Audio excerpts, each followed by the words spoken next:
Again, my goal is not to, display pictures of you on the internet or anything like that. But sometimes that does happen.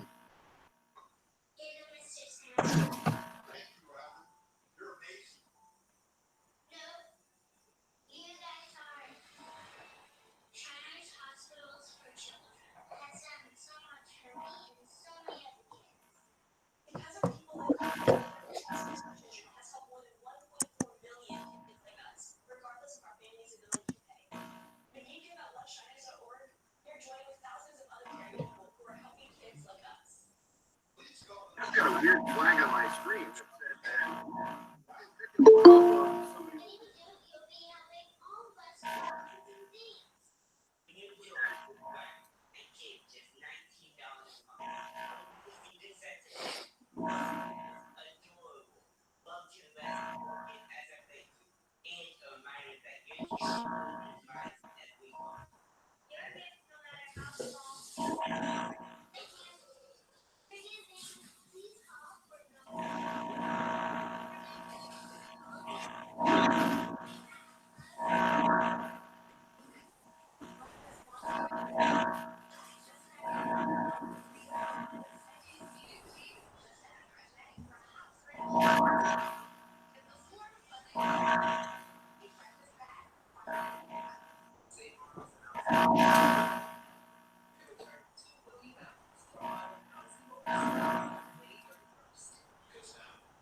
All right. Well, it's 2:30, so I guess we better get started. People are probably going to continue to log in.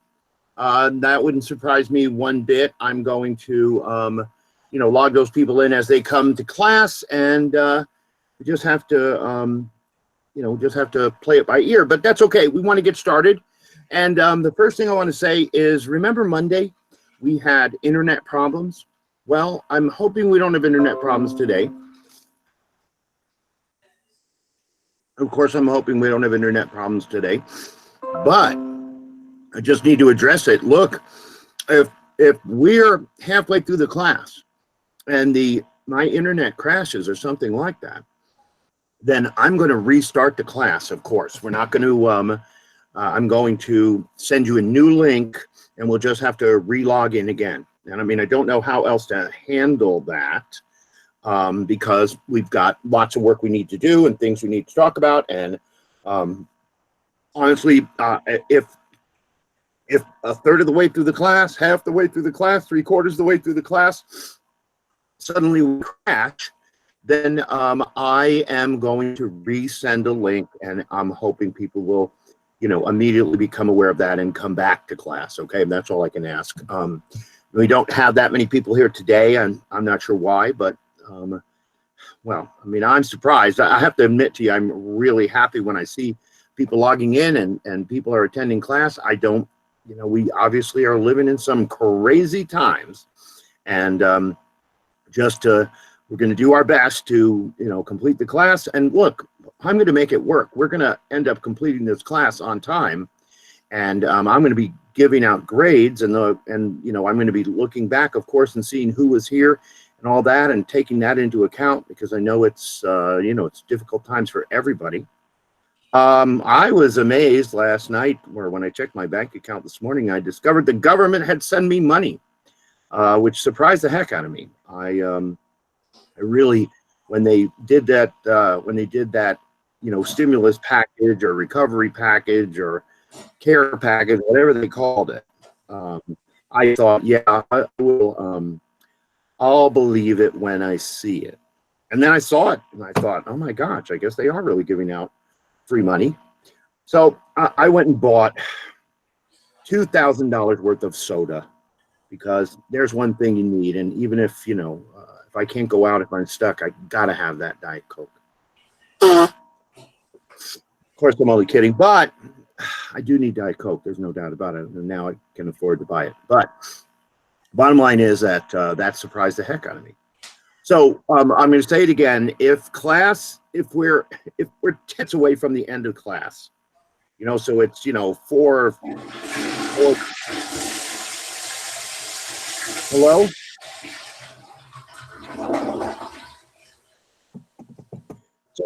So somebody's using a bathroom. Yeah, exactly.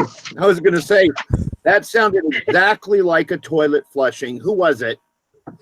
Better just admit it now, right? Because it's all on video. You can see the whole thing. It'll be broadcast on YouTube now, too.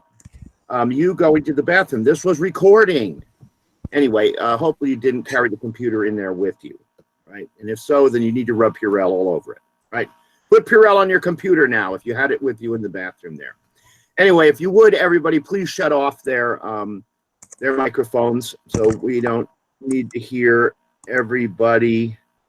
You don't need to hear everybody's personal visits to the bathroom or something like that. So if if your microphone is on, please turn it off. Now, look, obviously, if you have a question of any kind, then you want to activate your microphone and go ahead and ask it. Okay? Please just don't worry about it. Just open your mic and go, "Hey, Steve," and I will do my best to answer your question. Okay? And so that's not a problem. It's just the rest of the time, we don't want to necessarily hear your dog barking or I don't know, your ferret squealing. But the bottom line is that as soon as you have a question and you want to activate your mic and ask a question, then go ahead and activate your mic and ask a question, okay? So I'm looking at my list here, and I'm trying to figure out who do I not have here on my list. I've written down most people, I think, but who did I miss? I don't know. Anyway, all right, so go back to what I was just saying. If a third of the way, half the way, 3/4 of the way through the class, suddenly everything should crash, well, then we are going to still continue class. You just need to go back to your email and look for the new link so that we can reconnect, okay?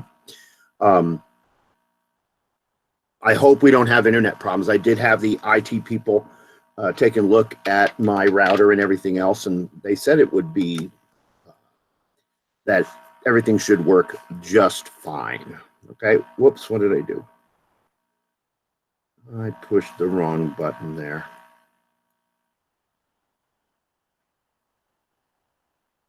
Okay, I'm presenting. Where am I? What did I do there? Okay, I'm back. All right, so anyway, like I said, if I crash, I'm going to send you a new link so we can go back together, unless it's in the last 10 minutes of class. And that happened to us last time, didn't it? We were in the last 10 minutes of class, and it crashed again. And so I just sent out an email saying, sorry, folks, but let's just call it a day for now. We're going to start kind of back with the material very similar to where we left off the other day when everything crashed. So bottom line is that we are, bottom line is that please get back please watch your email instantly if we somehow disconnect, because I will send you a new link. But again, yesterday I didn't have any troubles whatsoever, and that's good. So I'm assuming that will work out fine. Again, I'm happy that everybody's here. We're doing our best these days, and what I was saying before was that, we're going to make it work. People are going to end up getting grades in this class at the appropriate time. I think I'm going to err in the direction of giving, grades that allow people to move on to the best of my ability. The best thing that you can do is you can, no, I don't know what I did here. I do not know what I just did here. There we go.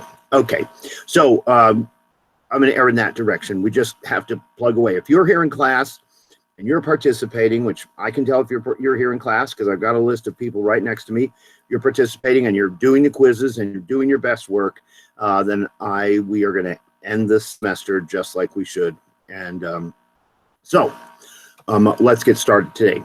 Again, thanks for being here. I hope everybody's taking care of themselves. I still, personally, for what it's worth, I still don't know anybody who's had the virus. I have an kind of extended family, people who go back east, or people who live back east, and nobody that I know of that I can name, or even indirectly name, has had the virus yet. So I don't know what that means. I do think that we started socially isolating early enough that we're not going to have the same kind of horrific medical experience that they've had back east or in some other places. I'm kind of worried that what they're going to do is figure it's all over and send everybody back to work too soon, and that then it's just going to start a whole new wave. So I hope that maybe you have got your government stimulus check and you can use that to buy a lifetime supply of toilet paper or whatever, so that everybody can more or less stay in home. Though I have to admit, maybe this isn't true for you, but I get cabin fever every 45 minutes, and I want to go out, but I'm trying to avoid going out except for the most severe things, like picking up a pizza or something like that. We need to be, watching ourselves when we're out and social distancing and all that stuff. And I'm sure my students, which are really smart, of course, are going to do that. All right, so I wanted to mention just some stuff, like the quiz 8-9 key is not ready to post yet. I'm making myself a note right now. I'm going to do my best to post that quiz key after class today. And I apologize that it's not ready to go right now. I've just been dealing with a bunch of different issues. But one thing I've also been working on, of course, is trying to put things up on YouTube so people can watch them again and again and again. And that is a challenge. And I'm not sure why. It might be because I don't have the best internet service or something like that. But uploading documents to YouTube, especially big, giant things like this class, that can be a little bit challenging if your internet is slow, which I kind of think my internet is slow. But I'll let you know as soon as those things are posted. Okay. Lecture 5, which was our last lecture right now. I'm working on getting that one posted as quickly as I can. And again, I will let you know when those things are up and posted on YouTube, because that's the absolute best way to watch them. You do not want me to send you a file that is 800 megabytes and takes forever to download and takes forever to watch and all that kind of stuff. If it's on YouTube, it's just click, click, click, and you can watch the entire lecture. You can go back and forth. You can do all kinds of great stuff. So I'm working on that. And I mean, even as we're speaking right now, I've got another computer over here that is doing its best to upload things, but it is time consuming again. I like how it tells me it's going to be uploaded in 1 hour and 31 minutes. And then 1 hour and 31 minutes later, it says it's going to be uploaded in 2 more hours or something like that. But I'm going to get that stuff up. All right, so where we're going to start today is I want to pick up this PowerPoint. Now, you know what? I need to go and I need to post this new version of the PowerPoint as a document in my Pima. It is not exactly the same as the last one. The last one you might remember that I posted was document number 006. It was called Cell Membrane Transport Processes. But then when you saw this front page here, and can anybody see this front page? Would somebody just let me know that you're actually seeing this? Yes. Yeah, you Thank can. Yes. Good, thank you. I mean, you know how I am, and sometimes you're sitting here and you think you're presenting, but you actually are not. It looks to me like everything seems fine, but I want to double check. I have this fear I'm going to start working through stuff, and then somebody's going to say, by the way, Steve, 15 minutes ago I stopped being able to see what you were showing me. Okay, well, I don't want that to happen. So I appreciate it when people just chime in and let me know that everything seems to look okay. If things start looking weird, then please immediately chime in and let me know that you're not seeing stuff that I seem to be talking about. Anyway, the last one was called Coronavirus Lecture 5. I've changed this. This is Coronavirus Lecture 6. And then the last one also said Cell Organelle Structure and Function Plus. No, this is just Cell Membrane Transport .2. We are going to do our best to get through all this cell membrane transport stuff today.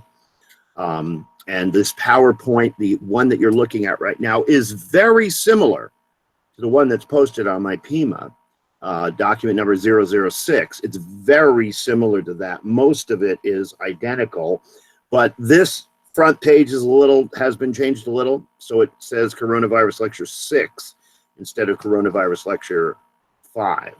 Okay, and then, of course, this has been changed too, because the last time it said Class Business April 13 and 14, and now it says Class Business April 15th and 16th. The thought questions are the same today as they were the other day, really. I've added new information about quizzes, like for us, my Wednesday class. There'll be a brand new quiz that will come out to you on Monday, April 20th, and will be due back by Wednesday, April 22nd before class. And, you know, it's true. It is taking me a long time to get things graded and posted. I apologize. I wish I had a better system, but I don't right now. And I've been trying to get some advice from other people about a better system, but better system is difficult to manage too. So I am behind on grading. That's because it does take me a lot longer to grade things when I have to open an email, open a document, grade it, send back the information. But I'm working on it. And the bottom line truth is, and it's just the nature of my work week really, that I try to get some things graded during the week, but I will do a lot of grading over the weekend and post a whole bunch of stuff, I hope. So if you've been sending me things, that's great. If and they are there on my email, and I'm going to work as hard as I can to get that stuff graded and recorded as soon as possible. I just appreciate your patience, because it takes me much longer to grade and process that paperwork right now. So we're going to be looking again at Goldenrod Packet page 23 and 24, plus a number of documents from my Pima. And every time I show you a My Pima document, I will mention the My Pima document number, okay? And you could write it down. Lecture 4, like I said, is already posted. Lecture 5 is Well, it's in the process of being downloaded again, right behind me on a different computer, and I hope that doesn't mess with my internet. It seemed to take, again, forever, but I will update this and have lecture 5, and then I'll post today's lecture and all that. It is complicated to do it, so I'm working as best as I can. All right, so any questions about the basic stuff right now? I'm happy to answer any questions. I mean, of course, quiz number 8 was due today, and I've seen a lot of those on my email already. I haven't graded them, but I've seen a lot of them. I make myself a big note here that I'm going to post the quiz 8 key today. I will post it today, I promise, so that you can take a look at it, and it'll be up. And if people have questions about it, you can ask me about it next time that we meet. All right, so trying to stay as up to date as possible on this kind of stuff, and you know, don't give up on me. I am. It's just, as I said, taking me a long time to get things processed, but I expect to make a lot of progress in the next few days. And so hopefully by the next time we meet on Monday, I'll be able to announce to you that things are updated in D2L and that we're ready to rock and roll. Okay. Again, though, stay in the class, come to class, participate to the best of your ability. I am going to make sure there are some bonus quizzes at the end, even if I have to sort of load those into, you know, more than one quiz per week, so that people have an opportunity to, you know, make up some early quiz they might have missed and get some bonus points as a result. Okay. Well, if there's no questions, then I'm going to proceed on. You know, I'm just going to scan through the material that we looked at the other day. If anybody has a question as we sort of scan through this, then please go ahead and ask it. But I know exactly where I'm headed, okay? We've covered all of this material that's here so far.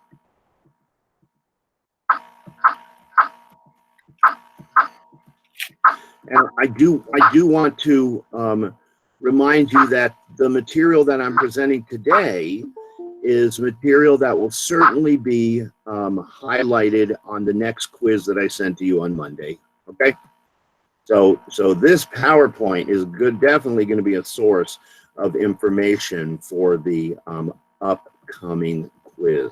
Okay, and so I hope nobody's having trouble getting access to PowerPoints. I am going to, yeah.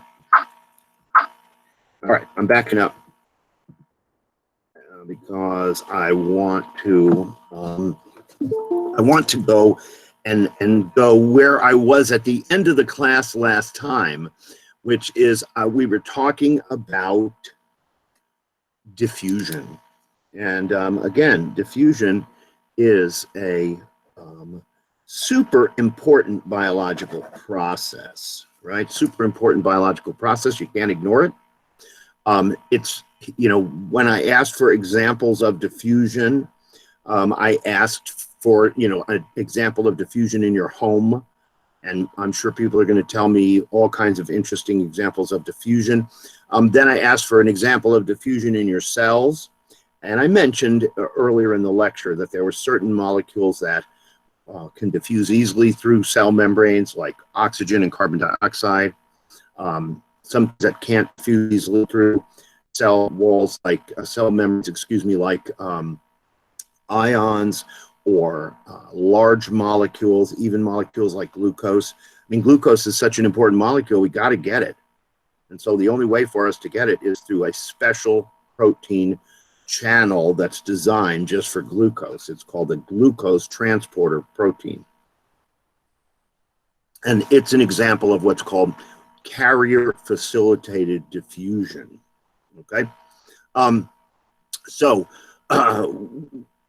When I think about diffusion, though, and I think about, okay, the smell of bacon diffusing, oxygen, carbon dioxide, I think it would be great to have a really good example of diffusion, a real nice biological example of diffusion.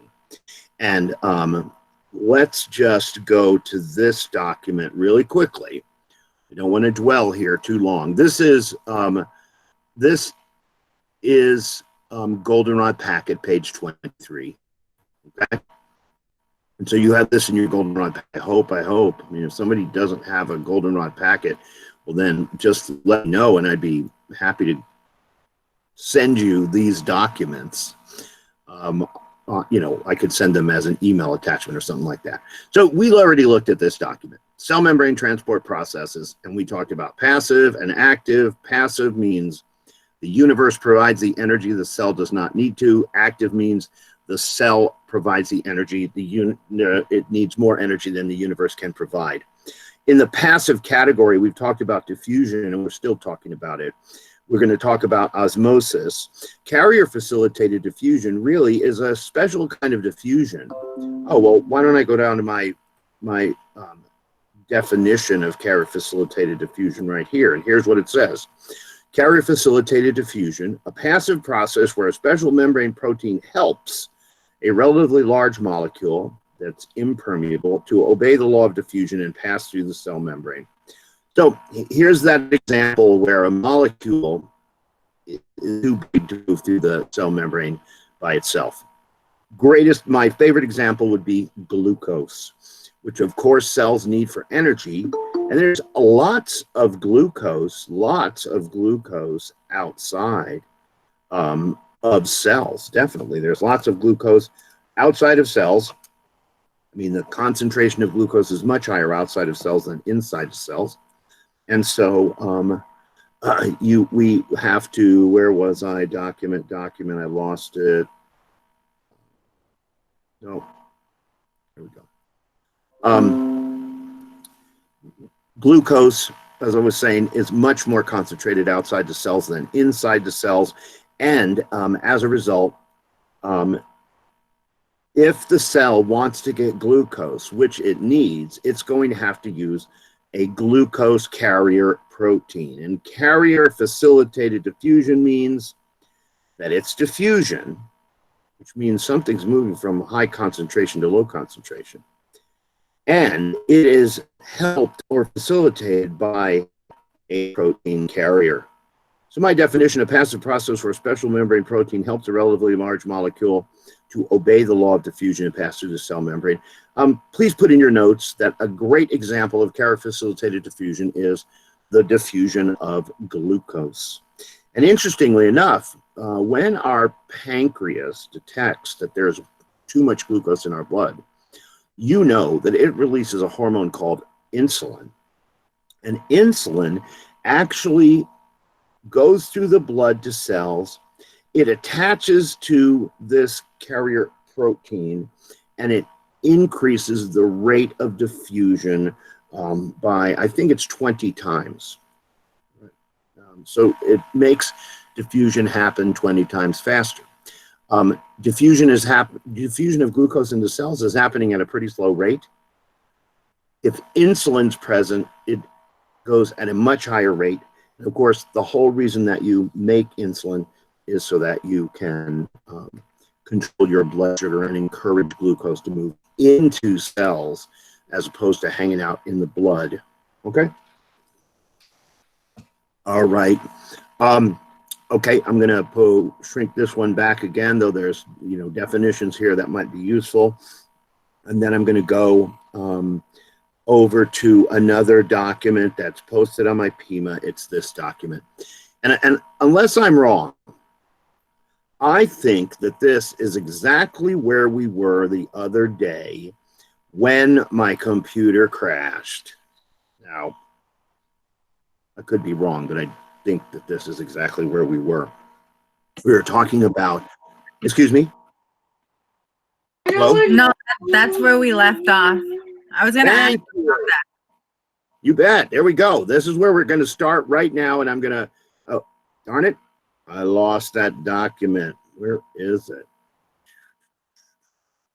It's here somewhere.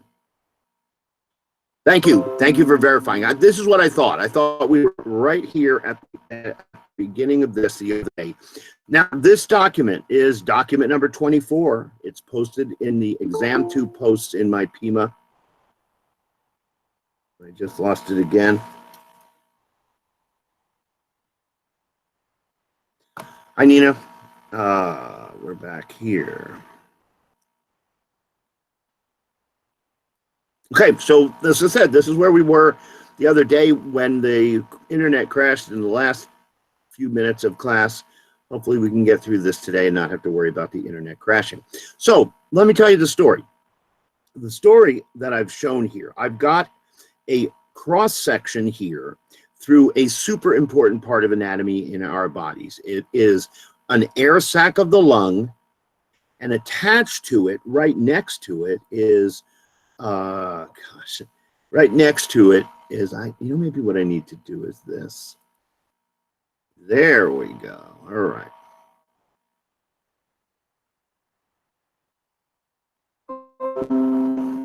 Sorry, the way that this was outlined. All right, so this air sac is, its actual technical name is, it's called, these air sacs are called alveoli, and these are the air sacs of the lungs. There are millions of them. They are microscopic air sacs, this thing over here. These air sacs are built by cells, of course. That's what I've drawn here. I mean, this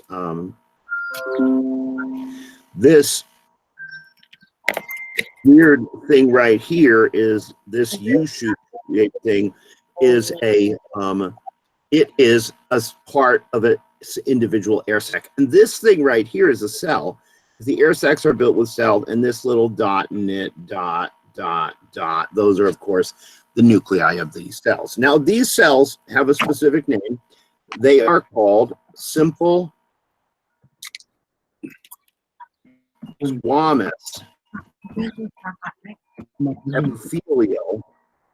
epithelium cells. These cells are thin and flat cells designed for diffusion. Somebody needs to turn their microphone off. Okay. Right? Somebody's got their microphone on, and hey, anybody who came in late before missed somebody, I think, going to the bathroom. We could hear the flushing of the toilet, etc. It was pretty amazing. Anyway, simple squamous epithelial cells that are thin and flat cells defined for diffusion, and that's what these are. These are thin and flat cells. Now, this thing right next to it, it's not the air sac. This is a capillary, okay? And capillaries are the smallest microscopic blood vessels. In fact, these microscopic blood vessels are so thin that the red blood cells need to travel through them single file. Can you see it? This is a red blood cell, red blood cell, red blood cell, red blood cell. They go through single file. That's how thin these microscopic tubes are. Right here, where this capillary is attached to the air sac, is the area that we're going to be focusing a lot on for the first few minutes, is this area right here. And I got to tell you, this distance from inside the air sac, the lung, to inside the blood vessels is a pretty small distance. This really is as close as blood gets to the outside world. Okay, so very, very close. I mean, this is a thin and flat cell. This is a thin and flat cell.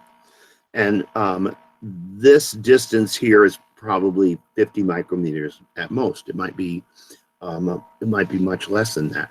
So really, when you take a breath and you bring something into the air sac of the lung, how far away is it from the actual bloodstream? And the answer is it's this far away. You can't even see it. It's so close together. There's probably 50 micrometers just in air stuck between my two fingers there.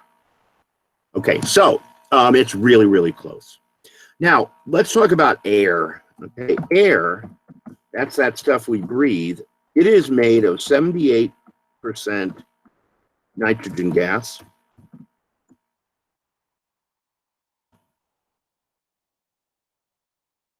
Okay, 78% nitrogen gas plus 21%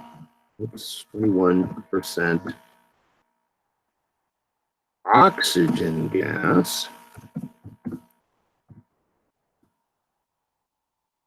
And you know the formula for oxygen gas, O2, okay? And that equals, let me just put this in. I'm writing this in for you so you can copy down your notes. Plus, just add this up, 78%, 21%, 99%. See, plus,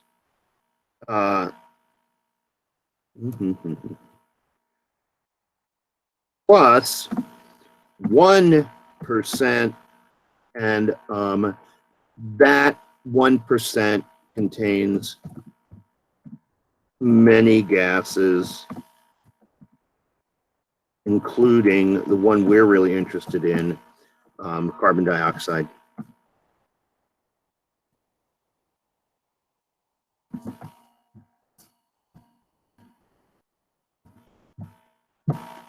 All right, so air is 78% nitrogen, 21% oxygen, 1% contains many gases, including carbon dioxide, the one that's up here that says carbon dioxide less than 1%. Obviously, 21 plus 78 is 99. These two make up 99%.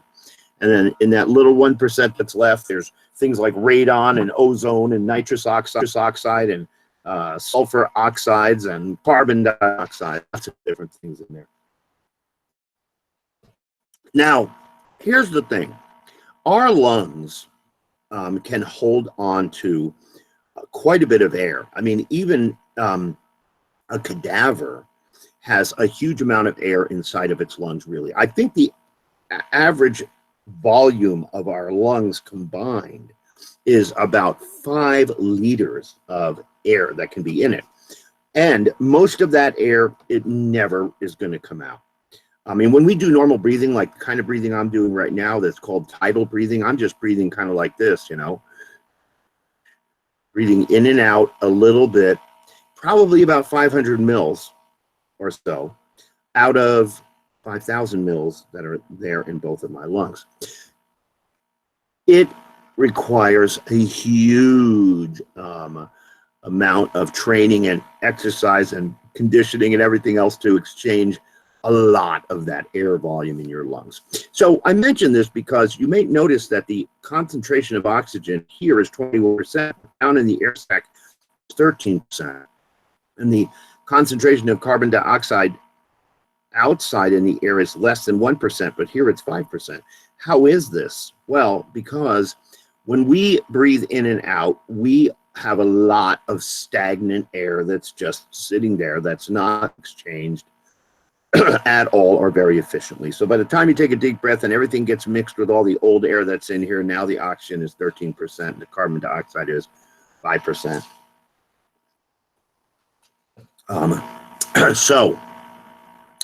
There's a difference there. Now, this concentration of oxygen and carbon dioxide is a pretty good approximation of what this actually looks like. Now, take a look at this blood vessel right here. Again, thin-walled blood vessel, simple squamous epithelial cells, which are a kind of cell that are thin and flat and designed for diffusion. And what we can see is blood coming in. Here's red blood cell, red blood cell, red blood cell, red blood cell, and then blood leaving. In the blood here, the concentration of oxygen is about 5% on the average, and the concentration of carbon dioxide is 6% on the average.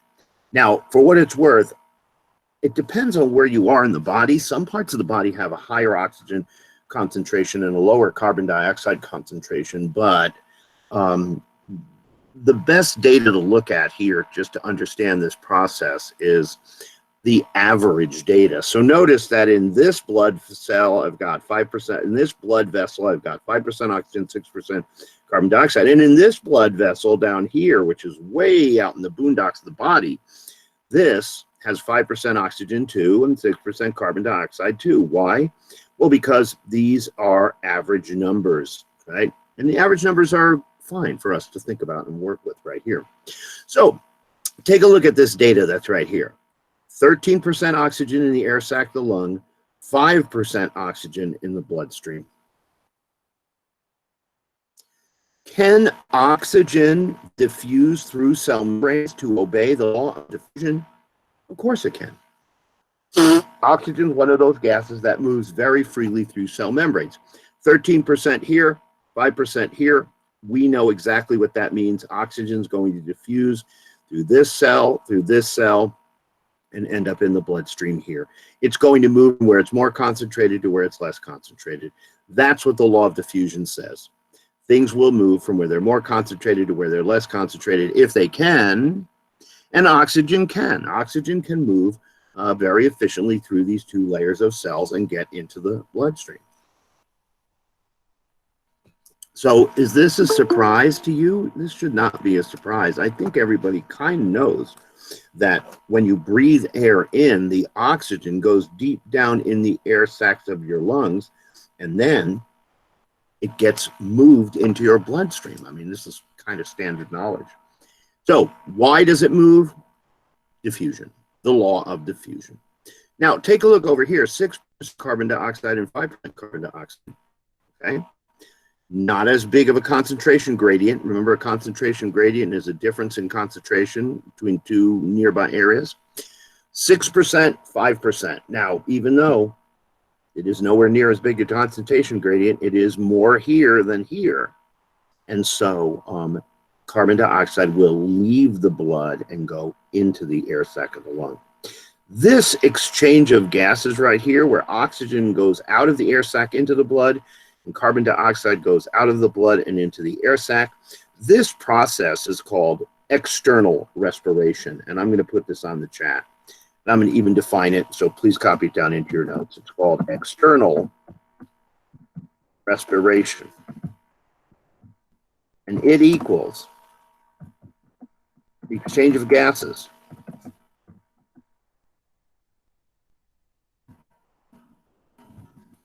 between the air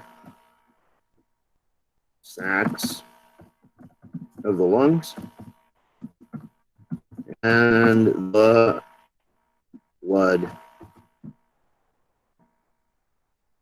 Spell blood wrong. And the capillary blood next to the air.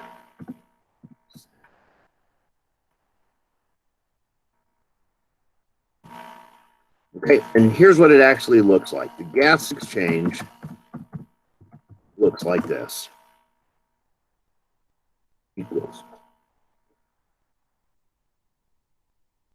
oxygen moves from the air sac to the capillary, and the CO2 moves from the capillary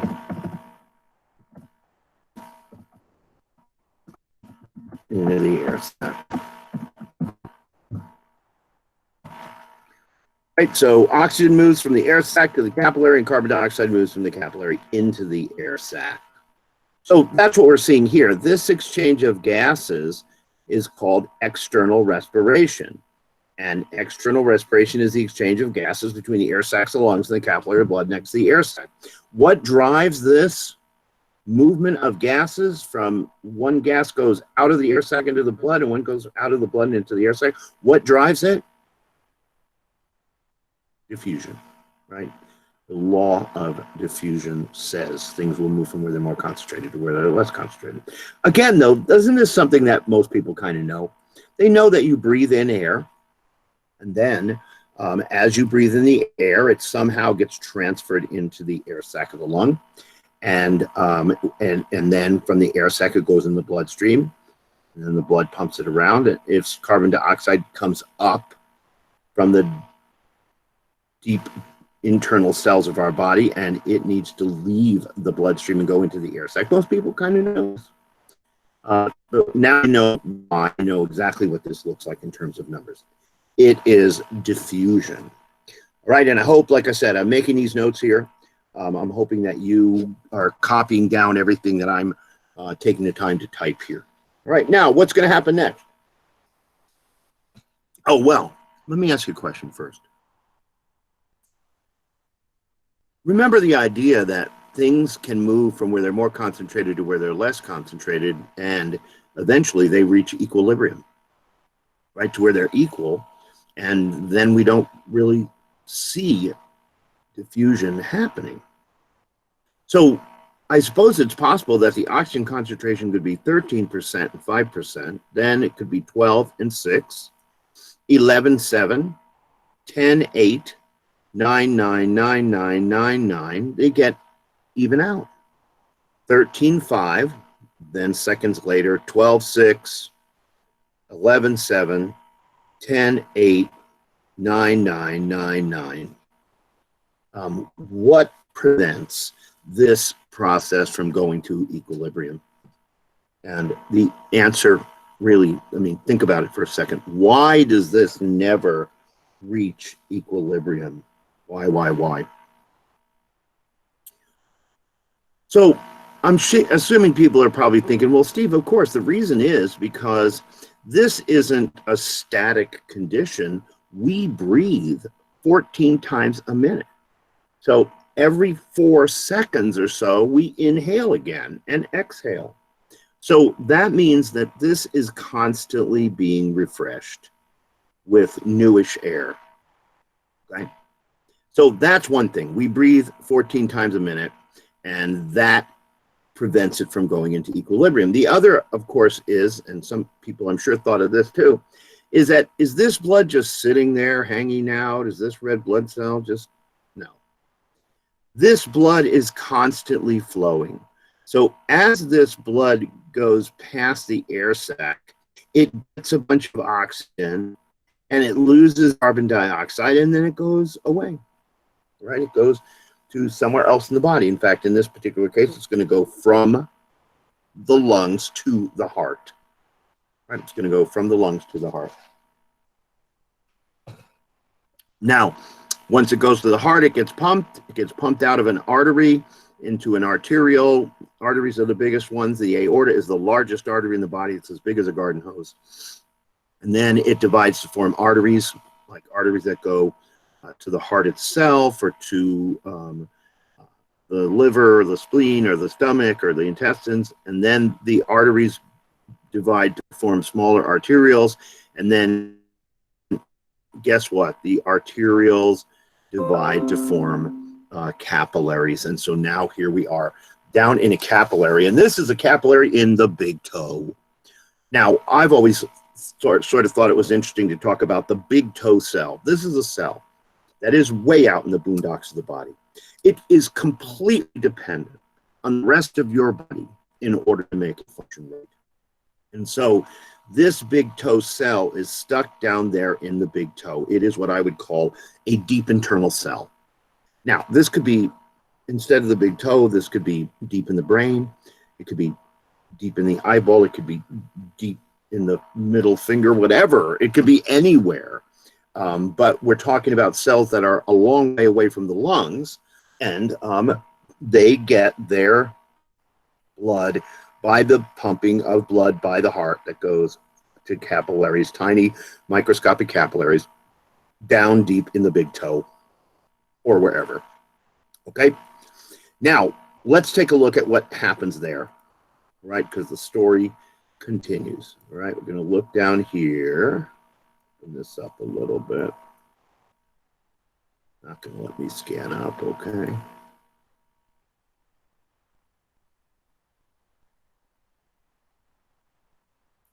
Right? And so here's the blood flowing, and it flows into this blood vessel. So, of course, it's going to eventually flow away, go back to the heart, and go back to the lungs. It's going to be a cycle right here. And take a look at the numbers down here. Now, of course, the numbers here are the same as the numbers here because I used an average, right? So 5% oxygen, 6% CO2. The real question is, what's it like inside of a big toe cell? And the answer inside of a big toe cell is that the oxygen concentration is less than 1%. Less than 1%. The oxygen concentration is very low. You know, for what it's worth, as soon as oxygen enters a cell, it gets used up. It gets changed. It becomes part of a water molecule. It's no longer part of an oxygen gas molecule. Now, carbon dioxide, that's what this means, is greater than 8%. It is dangerously high in these deep internal cells. Carbon dioxide, 8%. So take a look at this concentration gradient here. Percent less than 1%, you know what's going to happen here. Oxygen is going to flow out of the bloodstream through the cells of the capillary and into these big toe cells. 5%, less than 1% means that absolutely it's going to move in this direction. And again, it's never going to reach equilibrium because, you know, it's constantly flowing. Over here, though, take a look, 8% CO2. 6% CO2. CO2 is going to leave the deep interior cells and go into their bloodstream. Again, I got to say it. I think most people kind of know this. They know that somewhere blood vessels bring blood with oxygen down to most cells of the body. And then what happens is it moves out of the bloodstream and into those cells. And that is entirely dependent on diffusion, the law of diffusion. Okay? Now, what's going to happen with the carbon dioxide? We see it's pretty obvious, 8%, 6%, the carbon dioxide is going to move this way. This exchange of gases where oxygen leaves the bloodstream and goes into the deep interior cells, and carbon dioxide leaves the deep interior cells and goes into the bloodstream, this is called internal respiration. And I'm going to write a definition for that too. Okay? It's called internal respiration. And this really does happen pretty deep inside the body. This is happening, this is a gas exchange that happens between deep interior body cells and the bloodstream. So this is the exchange of gases between the deep internal cells of the body and the deep internal capillaries next to them. Definition of internal respiration right there. I don't know what happened with it. All right, so what does the gas exchange actually look like? The gas exchange equals oxygen moves from the deep internal cell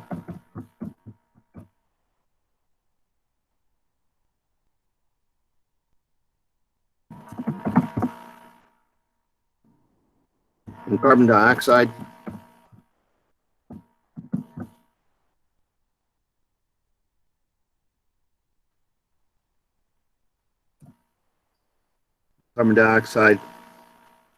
moves. Uh-oh, I got that wrong, didn't I? I better change this. Sorry. I'm glad I corrected it before I posted it, huh?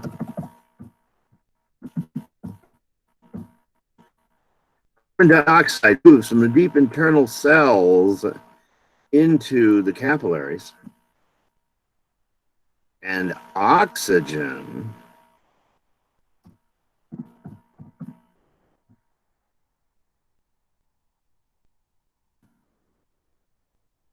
moves from capillary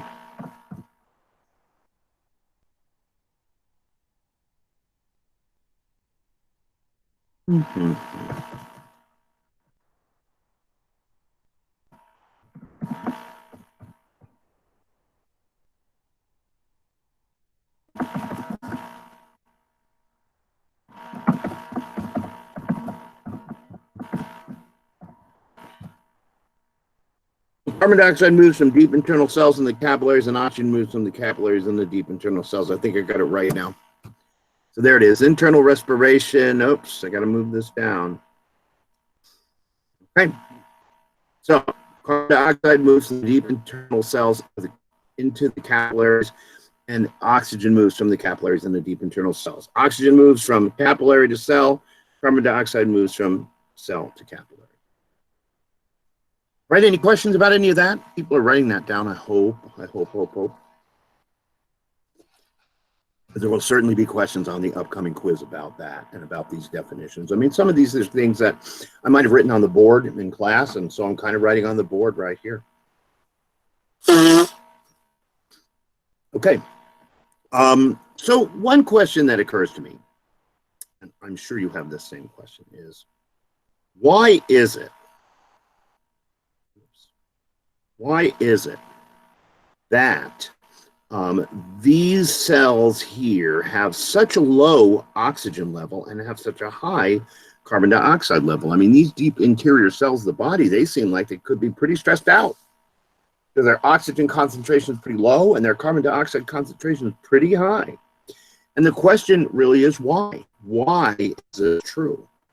And the answer has to do with what is called cellular respiration.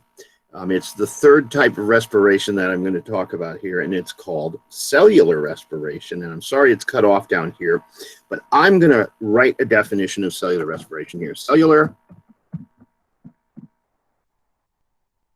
respiration.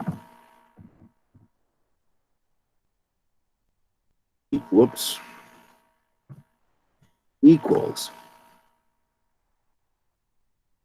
something wrong over here. What did I? Cellular respiration.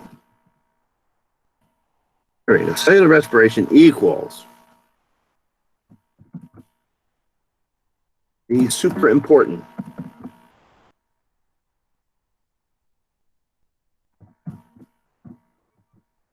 biochemical pathway. Everybody, I hope, remembers what a biochemical pathway is. We talked about those before the break when we were talking about 4 chemical reactions. And I said a biochemical pathway is a string, a chain of chemical reactions hooked together. One way they're hooked together is that the product of one reaction is the reactant in the next reaction. So cellular respiration is a super important biochemical pathway that describes how energy, chemical bond energy, is carefully transferred from food molecules into good old ATP. So this process is exactly how, this process describes exactly how energy is taken out of a molecule, like a sugar molecule over here, glucose, which is really rich in energy. So glucose, an energy-rich molecule, and the energy is transferred to ATP. Now, it's kind of complicated how that happens. There's many, many steps in making it happen, and that's why we call it a biochemical pathway. Now, notice that when that energy is eventually transferred from the chemical bond energy between the carbons in the glucose over to the ATP molecule, because ATP is what the cell basically runs on. The cell can't really run on glucose. It's like jet fuel. It needs to be carefully broken down into smaller units that can be put into ATP, because most machines of the body run on ATP. Now, remember this sugar, glucose, C6H12. So there's carbons, hydrogens, and oxygens. So on this side, do we see carbons, hydrogen, and oxygens? You bet. Carbon, hydrogen, oxygen. On this side, however, we see something else important. In order to extract this energy from sugar, the most energy, the kind of energy we need to run our cells, we must have oxygen. This oxygen is actually going to end up over here in this water molecule. But we have got to have oxygen to maximize the energy output. And, you know, this isn't really that big of a surprise. Your car has to have oxygen from the air in order to break gasoline and break gasoline molecules and liberate energy.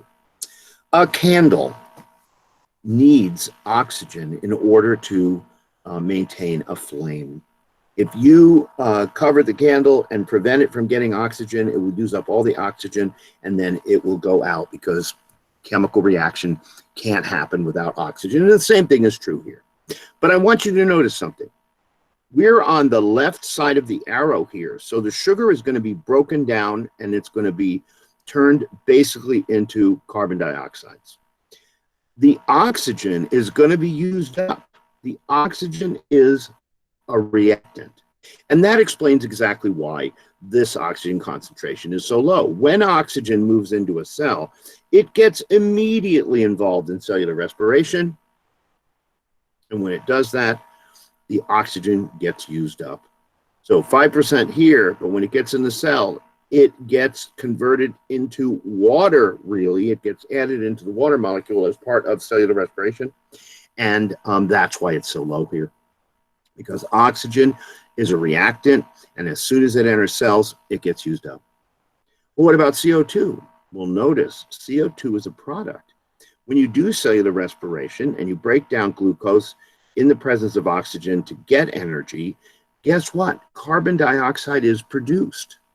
So look, there were 6 carbons in that glucose molecule, and there's going to be 6 carbon dioxides produced because every carbon in that glucose molecule is going to end up as a carbon dioxide. And that means carbon dioxide is a product, and that explains why you do cell respiration, you generate carbon dioxide, and it appears in the cell. And it can appear at dangerous levels, dangerous enough levels that it can completely alter the pH of the cell and shut all kinds of things down. So what do we have to do? Well, we have to count on diffusion to move it out into the blood vessel. Okay? So cellular respiration, external respiration, internal respiration, internal, external, cellular, external. These 3 types of respiration, which I've defined for you here in my notes, it's all, it is the 3 parts of what's sometimes called the respiration triad.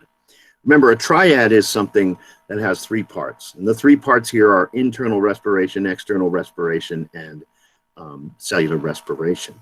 So for what it's worth, when I first read this in a respiratory therapy book, about 40 years ago, I know that they used this acronym, ICE, to help us remember it.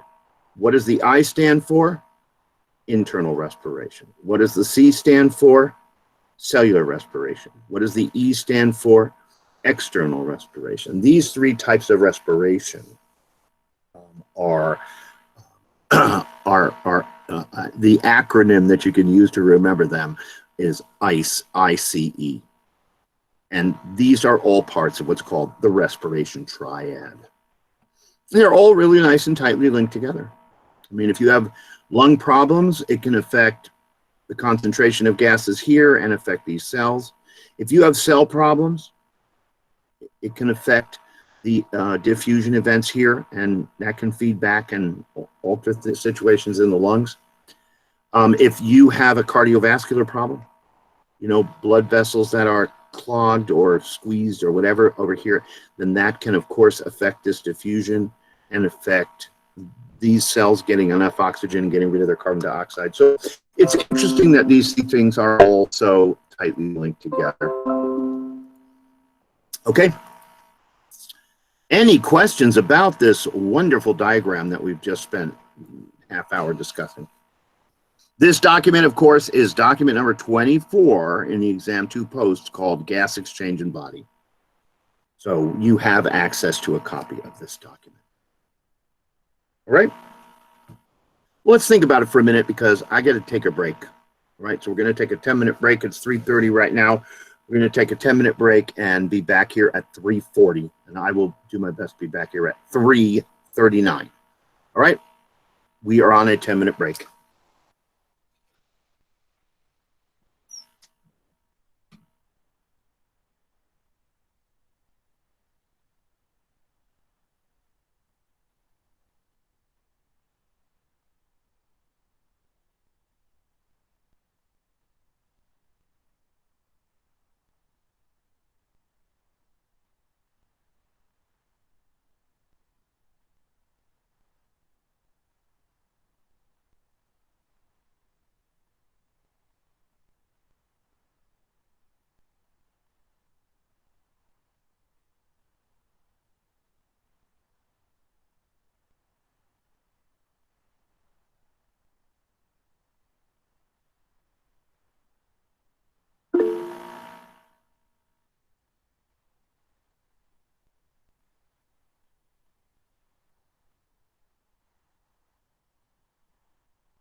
All right, so has anybody been studying this chart while we've been working? Oh, let me look. Somebody chatted.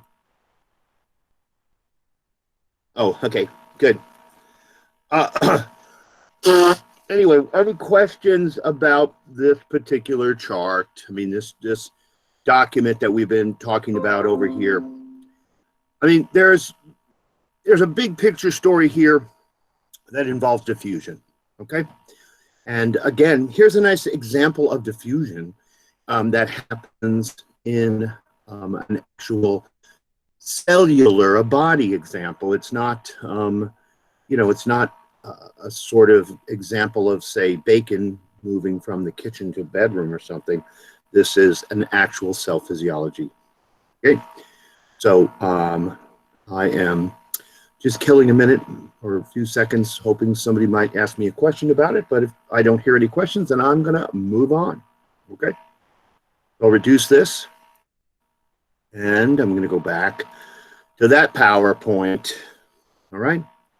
And so remember that we're talking about all these different kinds of cell membrane transport processes. And the next one we need to talk about is good old osmosis. And just to mention it here, we've got any definitions, or most of these definitions that you might need are here on Goldenrod packet page 23. So diffusion, osmosis, Carrier facilitated fusion, etc., the law of osmosis. All of that stuff is there ready for you to look at. So let's talk about osmosis. Osmosis is a third type of passive transport, meaning it doesn't require cellular energy to make it happen. Most processes in our bodies and in cells takes place in water, right? I mean, the most common molecule in our body is water. There's water in our cells, there's water around our cells. Most processes take place in water. And osmosis has to do with water. Most cells, 70–85% water, and this is based on numbers of molecules, I think. Water molecules are small. They diffuse easily across membranes through small pores. Maybe you remember the pore was called an aquaporin. And it was specifically designed to allow water, which is very, very polar and charged, to move through the hydrophobic fatty acid layer of the cell membrane. The diffusion of water across a cell membrane or through a cell membrane is called osmosis. Now look at this number, this word here, diffusion, is worth mentioning. Diffusion means moving from high concentration to low concentration. When you think about the word osmosis, when you think about the word osmosis, come on, cursor, where are you? Osmosis always means movement of water, obeying the law of diffusion, across a membrane. I mean, the cell membrane is an essential part of that story, okay? So when you think of osmosis, think of membranes and think of water. So just for example, here's an interesting image that I found. And this image has sort of a beaker or whatever that has water in it, but it's divided by a membrane. And on one side of the membrane, the solute molecules are these red circles. And you can see that on this side of the membrane, there's lots of them. And on this side of the membrane, there's less. Right? That's pretty clear here. Now, chances are that these solute molecules are not able to move through this membrane. So the number of solute molecules is not probably going to change here, and the number of solute molecules is not going to change here. Remember, the solute is the stuff that's dissolved in the water. Now, sort of in reverse of thinking about this, high solute concentration, low solute concentration is the reverse, because lots of solute means less water, and less solute means more water. Remember, as the solute concentration increases, the solvent concentration decreases. Let me write that in the chat, because this is an important basic concept, okay? As the solute, that's the dissolved stuff, as the solute, oops, I got that wrong. I want to use the hard brackets that mean concentration, okay? Hard brackets that mean concentration. What the heck is going on here? Okay, as the solute concentration increases in a solution, comma, the solvent, and that really means water in these biological systems, the solvent concentration decreases.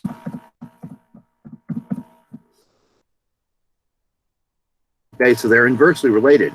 As the solute concentration goes up, the solvent concentration goes down. As the solute concentration goes down, the solvent, that means water concentration, goes up. So the concentration of solute is high here, low here. The concentration of water, though, is high here and low here, right? There's more water here than there is here. Now, what does that mean? Well, here's a nice membrane, and you can see this big arrow here. That's the direction of water movement. High water concentration, low water concentration. Water is going to move through this membrane over into this compartment. Why? Well, I would say because of the law of osmosis. It says water will move from where it's more concentrated to where it's less concentrated. More concentrated, less concentrated. It's going to flow in this direction. Now, actually, if this system is set up this way, as water flows this way, the water level on this side is going to rise because you're adding more water. The water is going to move in this direction. The dissolved stuff isn't going to help. It's just going to keep making the water move in this direction. And if water moves from here to here, this water level is going to go down and this water level is going to go up. They sometimes show this. Okay. They sometimes show this in a situation like this where they set it up where you've got not very much solute, lots of solute. That means much more water, less water. Water is going to flow from this direction to that direction. It's going to flow from this direction to that direction. And notice that in this direction that's receiving the water, the level goes up. And in this direction that's losing the water goes down. Okay? So we're just trying to get knowledgeable about the way, the sort of terminology that will help us understand osmosis. Remember, the solute is what is dissolved in the solution, right? So let me just write this in the notes, right? Write it down here in the notes. A solution equals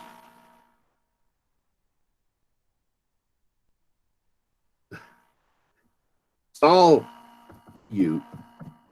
which is dissolved molecules,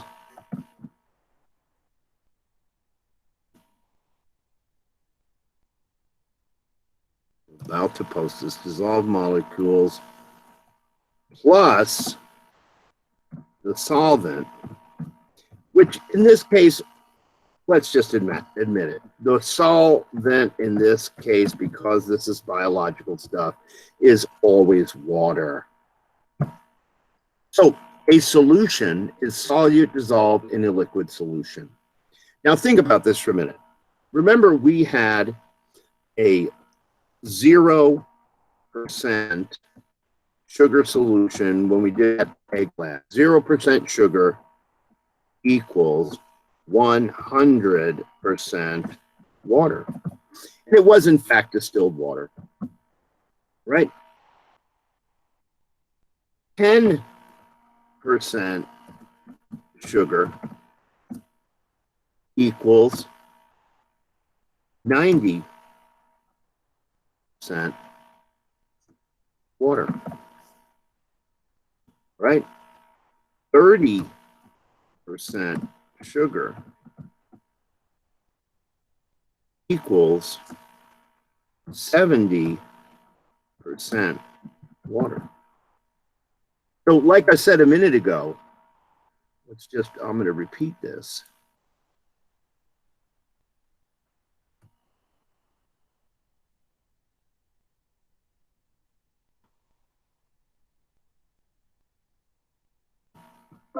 As you increase the dissolved stuff, you decrease the water. The most concentrated water you can get is 100% water, distilled water.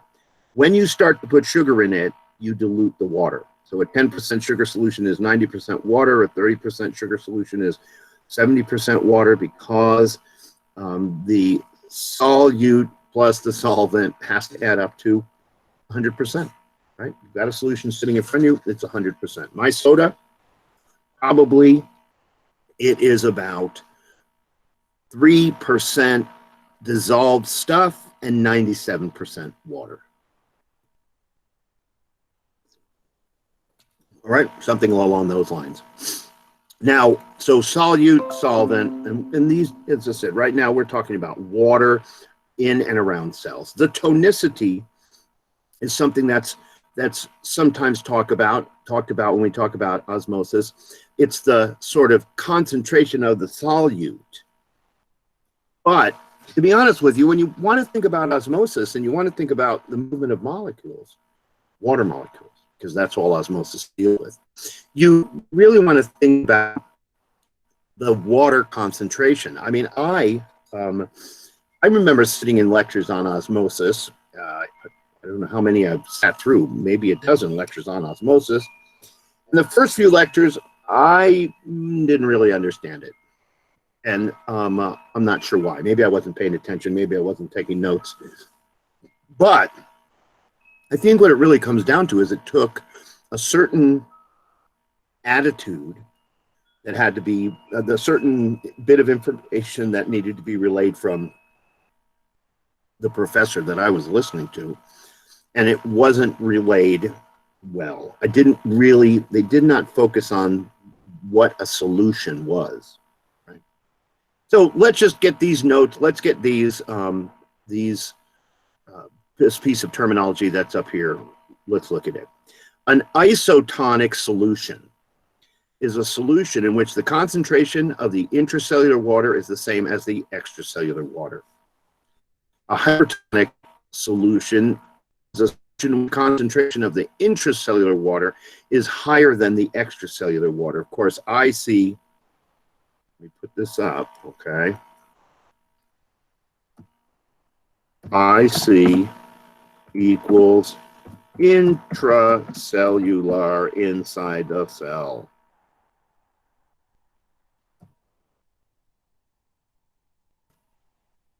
EC equals extracellular, okay, meaning outside the cell. All right, so the concentration of the intracellular water is higher than the extracellular water. Hypotonic concentration of the intracellular water is lower. So we've got water that's the same concentration for isotonic, water that is in higher concentration inside the cell than outside the cell, and hypotonic water concentration outside the cell is lower than inside the cell. These three different scenarios, okay? And we'll talk about these as the three osmotic scenarios in a minute, okay? The bottom line is that when we're thinking about osmosis, we have got to think about the water concentration, because it's the water that's going to move. It's not going to be the solute that's going to move. Oh, okay, I know where I wanted to go with this. We're going to go here for a minute. Okay, so just take a look. Here's something that's interesting and worth knowing up here. Okay, the rest of the stuff we can just sort of ignore it. Pure water, that's distilled water, is 0% solute, 100% water. I already told you that. But look at what happens in an average cell. An average cell, a typical body cell, is 0.9% solute and 99.1% water. So this is the concentration of water inside a cell. It is 99.1% water and 0.9% solutes. This is what's sometimes called the normal value for human cells. The normal osmotic value for human cells is 0.9% solute, 99.1% water. And you know what? The only place I really see data about this in my home is on an ancient bottle of contact lens solutions that I haven't used in years. But it says right on it, it's a normal solution. And if you read the fine print, it says it's 0.9%, and then it lists some salts. And that means it's 99.1% water. Remember, this always has to add up to 100%. This always has to add up to 100%. 0 plus 100 is 100. 0.9 plus 99.1 is 100. 30% plus 70% is 100. Okay. So what does that mean in terms of cells that are going to be exposed to those fluids? Well, if you put a cell in an isotonic solution, it's going to be 0.9%, just like the cell. And really, you're not going to really notice any change in the cell. But what if you put it in something like this, where in a scenario like this, where the cell, where the cell has a low solute concentration, which means high water concentration, and it's put in a solution that has a high solute concentration, which means lower water concentration.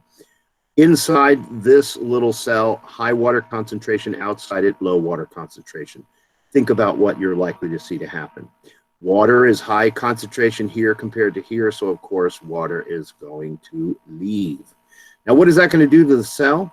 It's going to make the cell shrink and lose water. That particular state for a cell is called crenation. Now I'm not writing cremation, we're not burning the cell up. It's called crenation, which is sometimes just called cell shrinkage, meaning the cell gets smaller and loses weight. Gets smaller and it loses weight. Why is it losing weight? Oh, because water weighs 1 gram per mil. So if 1 mil leaves, it gets a gram lighter. If 20 mils leaves, it gets 20 grams lighter. Now, what about over here?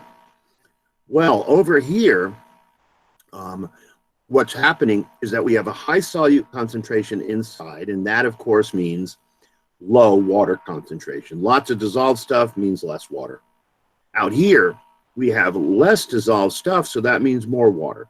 Higher concentration of water here than here.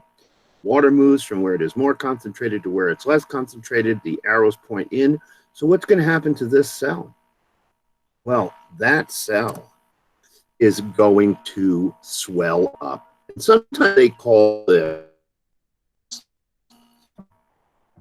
lysis / they could also call it cytolysis. And you should be able to figure out what this means. It means the cell swells up and might even burst open like a balloon that has too much air in it. Now look at these words again. Hemolysis, well, you know what hemo means, blood. And what does lysis mean? Well, there's a Latin word that means to split or cut. Now cytolysis, hemo means this thing happening in the blood. Cytolysis or cytolysis, it means a cell bursting apart. Now, you know, warning, inactivity, what's going on here?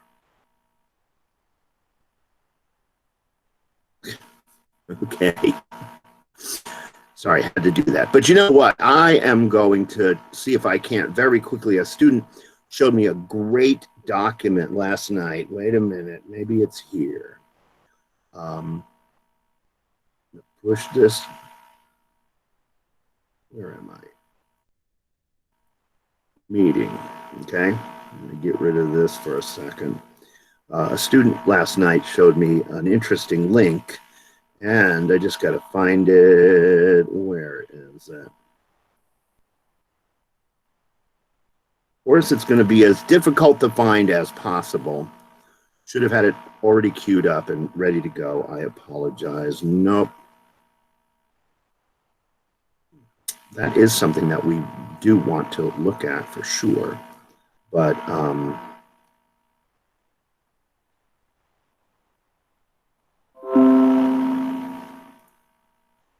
oh, here it is.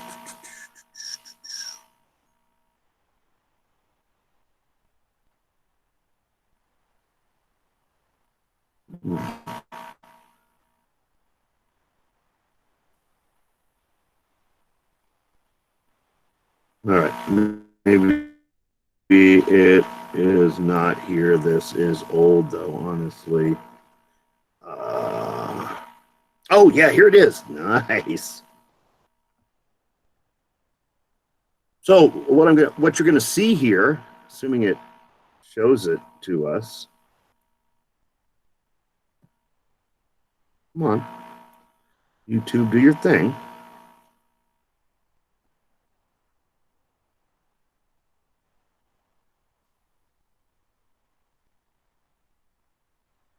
I don't see it. Come on, YouTube, where are you? All right, well, there's more than one way to deal with this. I'm going to go over here to YouTube.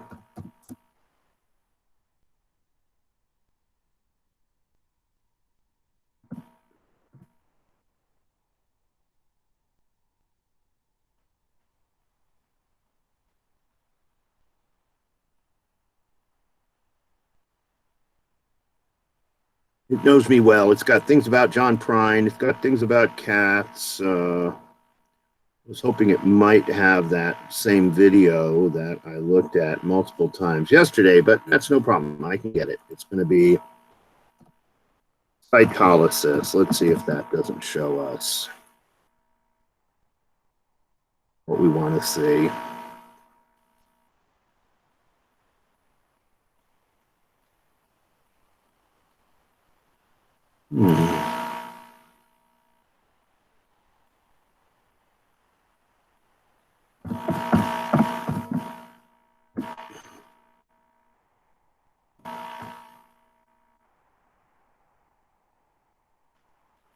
Okay.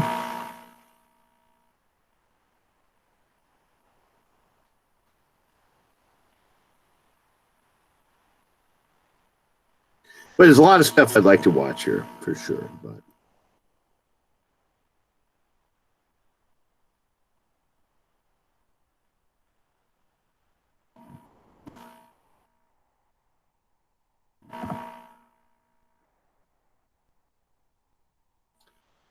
there it is right here. This one should work.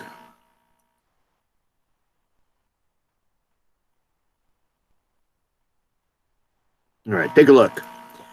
This video is going to show. No, I don't need that.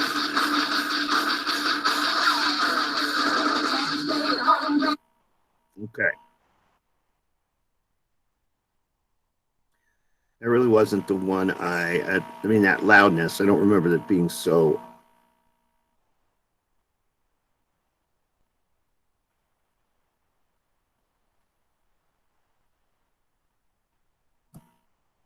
All right, we're almost there. I'm going to find it soon. If I don't find it in 2 seconds, then I'm going to go away from it. But it's kind of an interesting, it shows what would happen if you were to put cells in if you were to put a cell in a hypotonic solution and it started to absorb.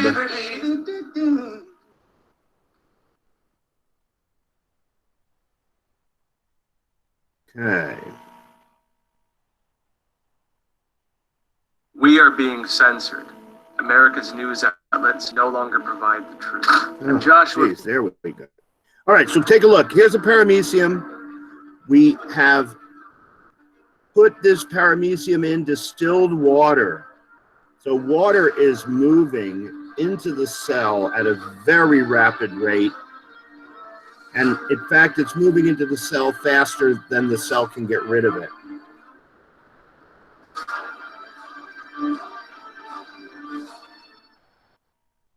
Right, the cell is unable to get rid of the water fast enough. And so, okay, it's taking longer than I thought it would. The cell is going to start swelling up, and it is bursting open right there. Darn it. I need to double check that last link and all that. But here's one that's kind of interesting. Let's just look at it real quick. Because here's what can happen if you put red blood cells in a hypotonic solution. These red blood cells are surrounded by highly concentrated water, probably distilled water. And what they are doing is water is obeying the law of osmosis and moving into these cells. And as it moves into the cells swell up. And as they swell up, they can eventually get so big and swollen that they start bursting. And this would be a bad thing. We really would not want our blood cells to be seen like this. Now, those ones just disappeared, I guess.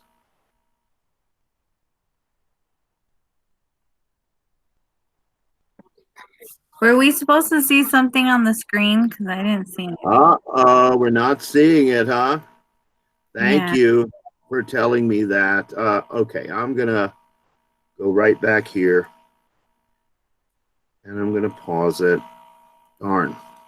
Thank you for telling me where the heck am I here. Okay, so it must have kicked me off. I must not be presenting anymore. We'll go down here and present. Thank you for letting me know. So what about this PowerPoint when I was talking about it a few minutes ago? Were people able to see it? People able to see the PowerPoint? Okay, so it's just that video that I tried to run, and what I was trying to run was to show you a video that, where is it? Here, which is, this video is what happens when you drop blood cells in a solution that is, okay, a solution that is distilled water. Take a look at these blood cells here. They are swelling up in the distilled water, and did you see them just pop? That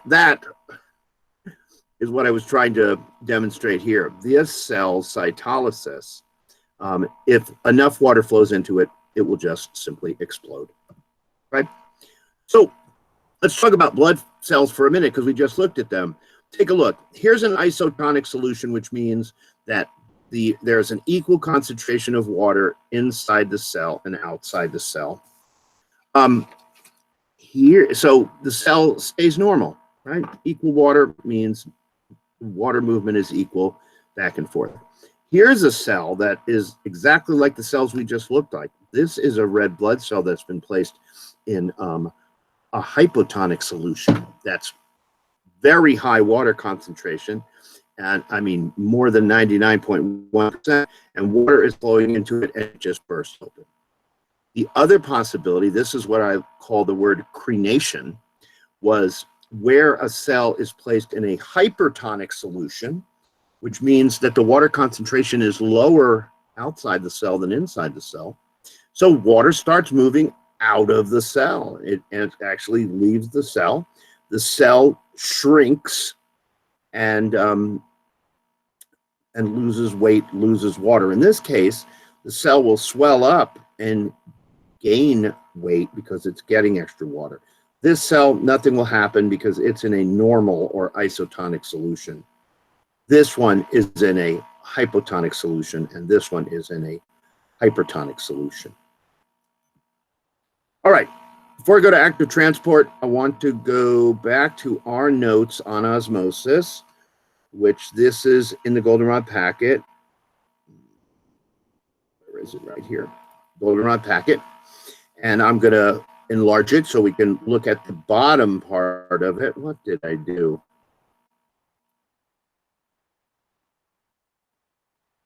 Okay.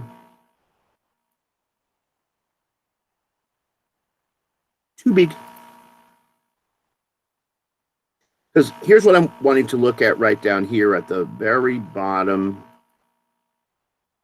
of Goldenrod packet, page 24. Okay, good.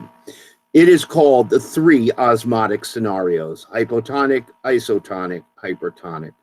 You know, I got to tell you, when I think about this kind of stuff, I think about an image like this. Okay. I mean, look at this silly drawing that I've made here. What it is it is a drawing of a beaker. Okay, so this is a beaker. Here's water in the beaker. Here is a poor cell that just got plunked into that water. This is the cell membrane. This is the nucleus. The big question mark. Here's a big question mark. So take a look at this beaker for a minute and this picture for a minute. I got to make sure you can actually see it. And I want to ask you a question. What do the question marks represent?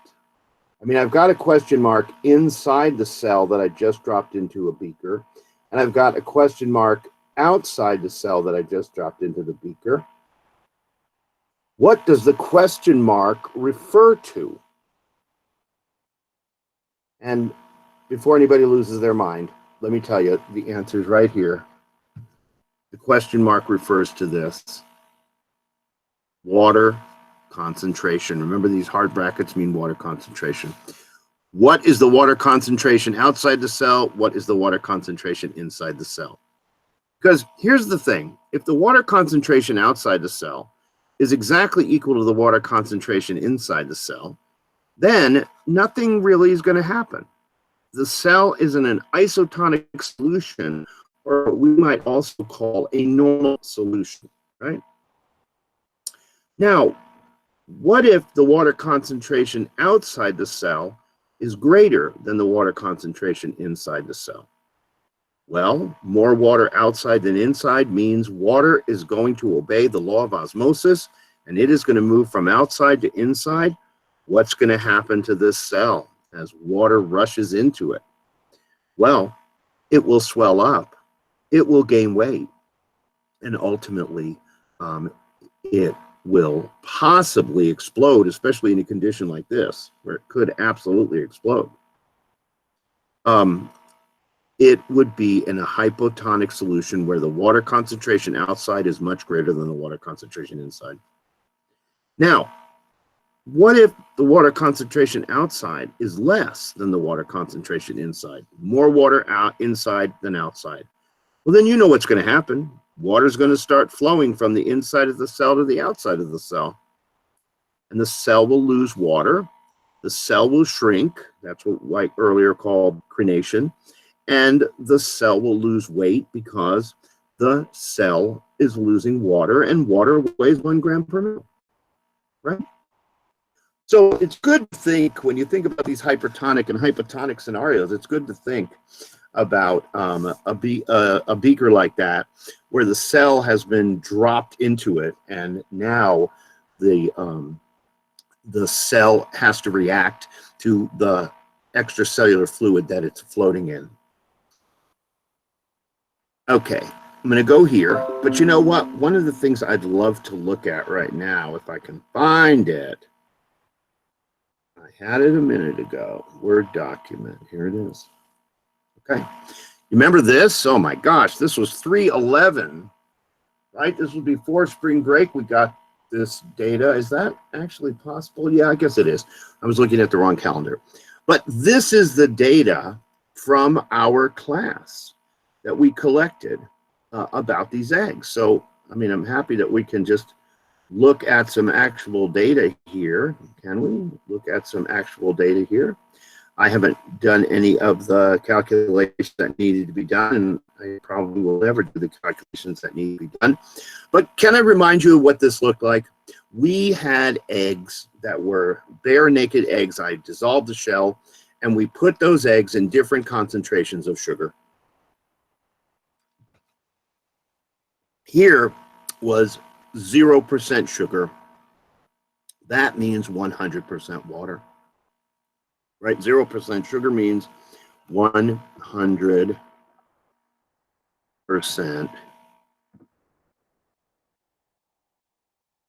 H2O. Is it going to squeeze in there? Yeah, it'll go in there.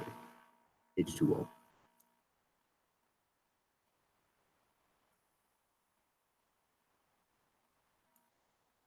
Right? 100% H2O. 0 plus 100 equals 100. So now here we have 10% sugar, which that of course means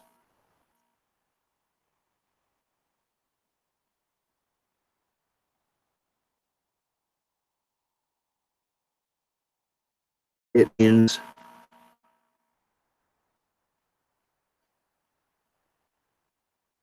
90% water.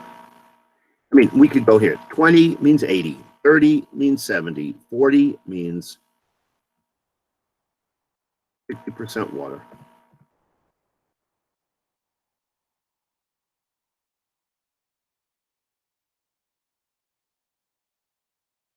%70 water.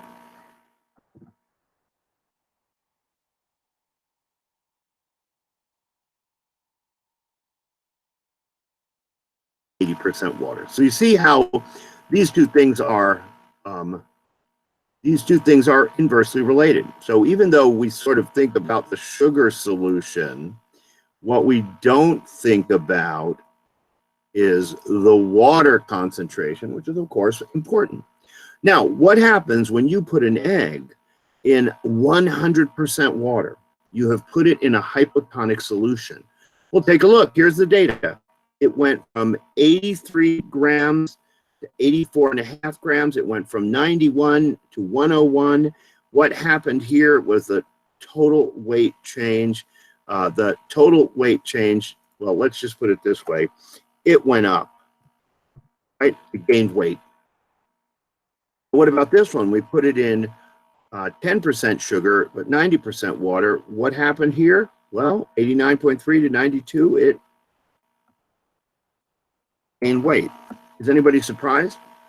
Hypotonic. Both of these look like hypotonic solutions. This one, oh my gosh, that barely changed at all. So I'm going to say 0 change.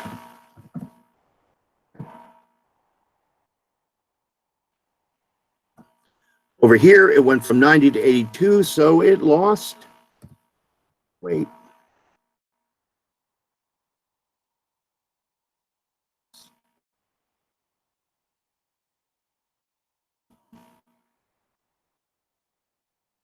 Anyway, maybe I can't use.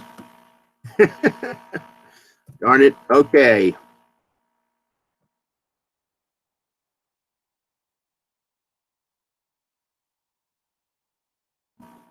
Lost weight. And then over here, 82 down to 78.2, 87 down to 84.8. Again, lost weight.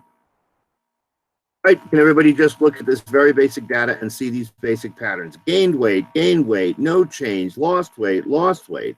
So then the real question is, what does this mean about the, what does it mean about what these scenarios are? Well, 0% change means isotonic equals normal solution, right? So that one is isotonic. This one gained weight, this one gained weight. So both of these have to be put in a solution that had a higher concentration of water. So it's hypotonic. Hypotonic. Now these ones over here, can everybody see this? Can somebody reassure me that you can see this? I can see it. Thank you, Nina, I appreciate it. Over here, these solutions where it lost weight and it shrunk, well, these must represent hypertonic solutions. So, I mean, this data is data we collected in class by handling eggs and putting them in beakers. But obviously, this information is exactly what we were looking at when we were thinking about, say, red blood cells, white blood cells. So that's some nice data to look at.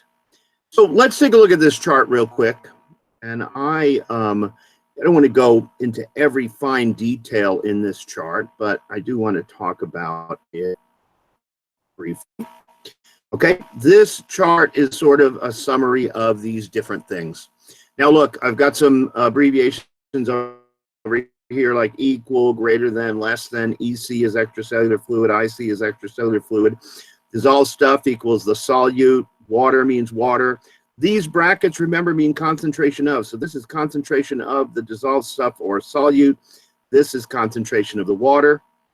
Now look, when you talk about hypotonic, isotonic, and hypertonic, they always refer to the extracellular fluid around the cell. Remember this? Oh, sorry, can't see that.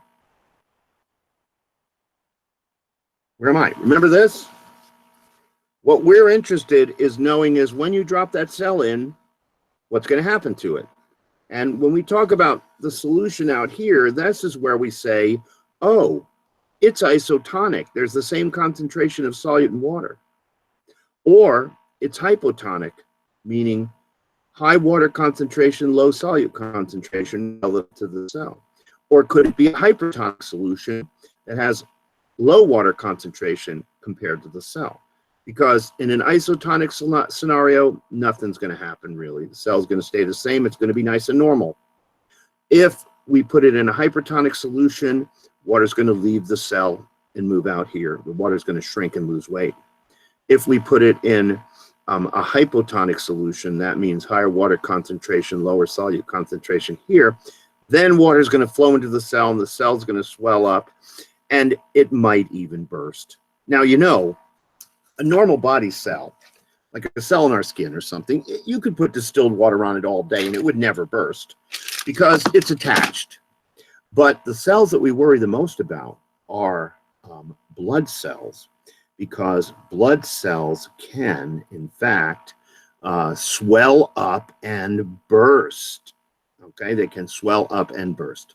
So take a look at this chart. I just screwed it up. It's okay. I can fix it. Take a look at this chart again, just to kind of summarize some of the stuff that we talked about. Hypertonic, isotonic, hypotonic. Got to get it just right. There it is. The three osmotic scenarios. So let's just talk about the isotonic scenario first. Iso means equal, equal, equal. The extracellular solute concentration is equal to the intracellular solute concentration. The extracellular water concentration is equal to the intracellular water concentration. What happens to the cell? Well, this is a normal solution. That's 0.9% solute, and that means 99.1% water. The cell remains normal, and that means no size change, no weight change. You know, when you're in a hospital, let's say, or in a clinic, and you decide to give somebody an IV, the IV is always going to be an isotonic or normal solution. It's going to say right on the IV bag, normal glucose or isotonic glucose or something like that. Because you never want to flood the blood with either a hypotonic or hypertonic solution. You want to use an isotonic solution. And again, in my house, the only place I can find an isotonic solution really is in the medicine cabinet with that ancient bottle of contact lens solution that I haven't used forever. But when you're going to use that to store your contacts and you're going to end up putting that in your eyeball, you definitely want it to be isotonic so it doesn't disturb the eye cells. Now, what about this possibility over here? Let's say the hypotonic scenario. Remember, hypotonic means that the extracellular water concentration is greater than the intracellular water concentration. Now, since we're talking about osmosis, that means that water is going to flow from outside the cell to inside the cell. The cell will swell up, the cell will gain weight, and it's possible that if it's blood cells, they may actually burst open, and that would be bad, right? They would simply burst open. And that could, in fact, cause someone's death if they had a hypotonic solution injected into their bloodstream by an IV, let's say. But you're never going to find a hypotonic solution in the IV bags, in the IV cabinet, anywhere you work. You're going to find isotonic scenarios. You know, kind of an interesting story.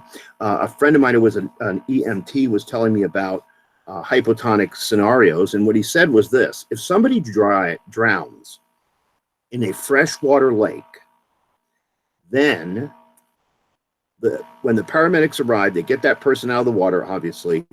They get all the water out of their lungs because they will have inhaled water into their lungs.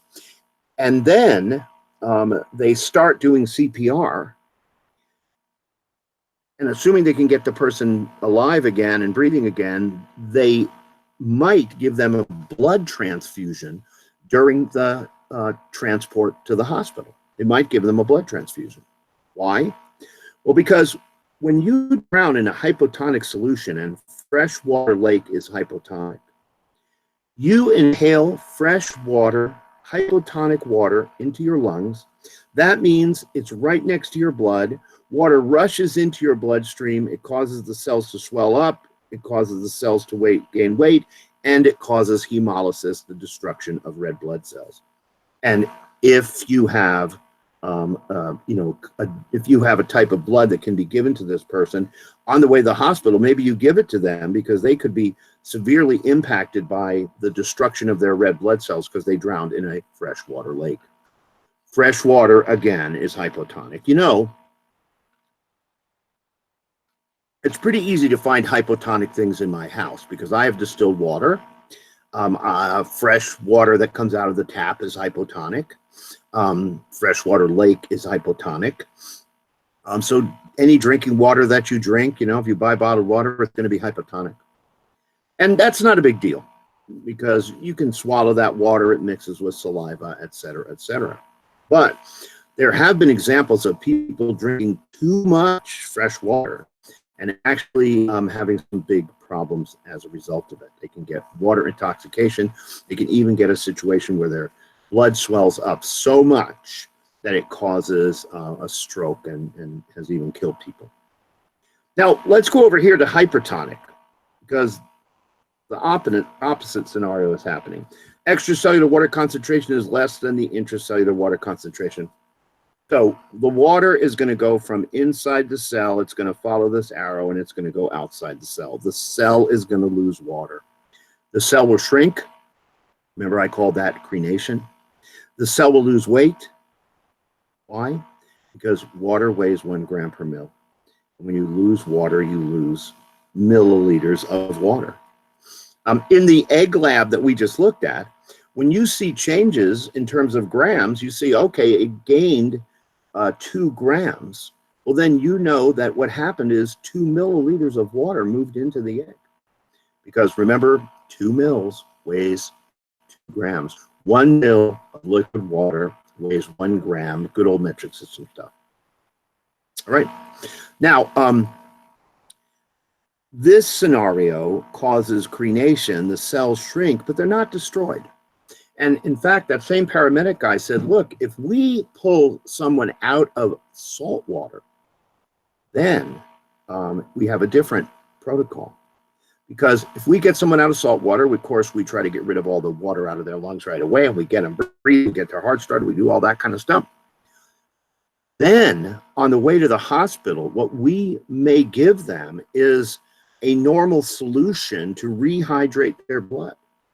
So now we don't have to worry about blood cells being destroyed. We have to worry about blood cells that have shrunk and crenated. And if your blood is really thick, because a lot of water has left it, remember, if you swallow salt water, you're swallowing a hypertonic solution. Salt water, that's ocean water, is 3%-ish. It's roughly 3% salt. So ocean sea water, approximately 3% salt equals 97% water equals, of course, spell it right, hypertonic. And what that's going to do is it's going to cause blood cells to shrink, and they won't work as well. So what could you do? Well, again, like I said, you could go over here and give them an isotonic solution in the ambulance while you're taking them to the hospital. And that isotonic solution would rehydrate their blood. And most likely it would prevent those cells from dying or failing. So interesting information here for sure. Now, one thing I have to tell you, as your biology instructor, here's something important I need to tell you. Sooner or later, you're probably going to get shipwrecked. And I feel like almost everybody gets shipwrecked sooner or later. So I tell you one thing I am never going to do in my life now is I am never going to go on one of those ocean cruise voyages ever. I've watched enough nasty stuff on TV to think I am never going on one of those cruises. And it doesn't even make a difference that I get seasick really easily. No, I don't want to get stuck on one of those ocean cruises.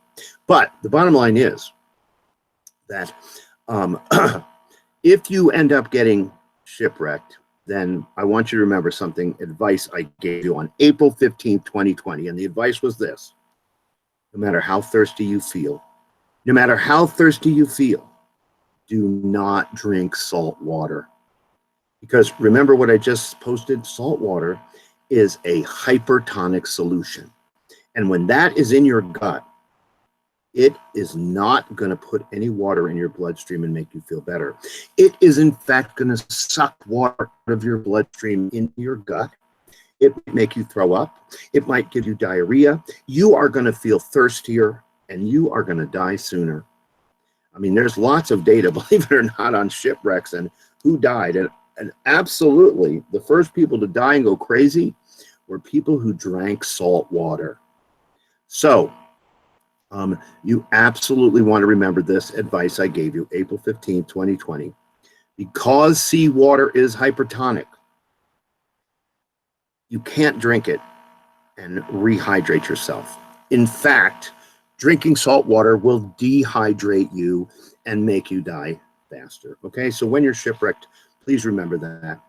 Because I'm telling you, when you're shipwrecked and you're in that lifeboat, they don't like it when you drink salt water, because then you puke, and then you have diarrhea, and you go crazy, and then they probably throw you off the lifeboat into the ocean, so the sharks can eat you. But remember it. This is my best advice for today. All right, look, I'm going to end class now. This is a very logical place to end class. When we pick it up next time, we'll go right there to active transport. We'll start talking about passive transport processes. We'll get done with passive transport processes in half the class, and we'll move on to another topic, which is cellular respiration. So are there any last-minute questions before we call the meeting? I'm sure oh, yeah, go ahead. Somebody about to ask a question? Yes. So for homework, you don't have another quiz, and you just want us to keep looking at the same documents as last time on Golden Packet, MyPima, both of them? Yes, exactly. I mean, we've been, the material that we've been covering has been in this PowerPoint. It's been on the MyPima documents that I've shown you. Remember the ones that I showed you, like the stuff from the Goldenrod packet, of course, is Goldenrod packet page 23 and 24. And then I also showed you documents from MyPima today, like the gas exchange in the lungs and all that. Oh, here's your homework, of course, is take a look at the rest of this PowerPoint. We were on page, where were we? I'm going to reduce this. We were on this PowerPoint, and we were on slide 26 of 37. So take a look at the remaining slides, and that will make things go a little bit faster on Monday when we meet again. Now, again, I'm going to be looking forward to looking at your quizzes this weekend. I apologize that I'm way behind on that, but that's because it's taking me a lot longer to grade than usual. I will be posting stuff over the weekend on D2L so you can see updates in your grades. Okay? And I will post a brand new quiz on Monday before class. And that brand new quiz for us in the Monday, Wednesday class is going to be quiz number 9. Right? So Monday, it's going to be quiz 9/10, but we're the 9 because this is our 9th quiz. I will post it on Monday before class, and it will be due back on Wednesday before class. Okay? Nina, did that answer your question? Yes, that did. Thank All right, you. anybody else have any other questions? Go ahead. All right, well then, I'm going to get rid of this PowerPoint for now. And that new PowerPoint is the updated one from. Yes, and as soon as we're done today, I'm going to update. I'm going to take that updated one and post it up. Okay. Okay. And then will you also update or will you upload the answers of quiz 7 and 8? Yes, as soon as I. Oh no, the 7 and 8 key is already posted. Oh, 7 is on there. I mean 8. You mean 8, right? And I'm going to get that key. It's almost done. I just have to put some finishing touches on it, and then I will post it. You bet. So I'm actually expecting to post it within a few minutes. Okay. Thanks for the question, Zena. I'm sure other people are also thinking of the exact same thing. Okay. So I'm going to repost the PowerPoint because it has some slight changes in the beginning, and then I'm going to post the key. That's going to be document number 009. Is going to be the quiz 8 key, okay? And then I'll post the new key, the new quiz 9 before class on Monday. So does everybody have something to do over the weekend, I hope? Take a look at this PowerPoint, and I'll be uploading some new stuff too. All right. Unless there's any other questions, I'm going to close this off. I tried to copy that so I could hold on to it. And I am going to end the meeting. Thank you, everybody, for being here today. I really appreciate it. And I will see you on Monday at 2:15. Hang in there. Stay safe. Stay Purelled. And stay safe distance, 6 feet plus from people. And we're going to get through this fine. Okay? Okay, bye. Have a good weekend. Bye.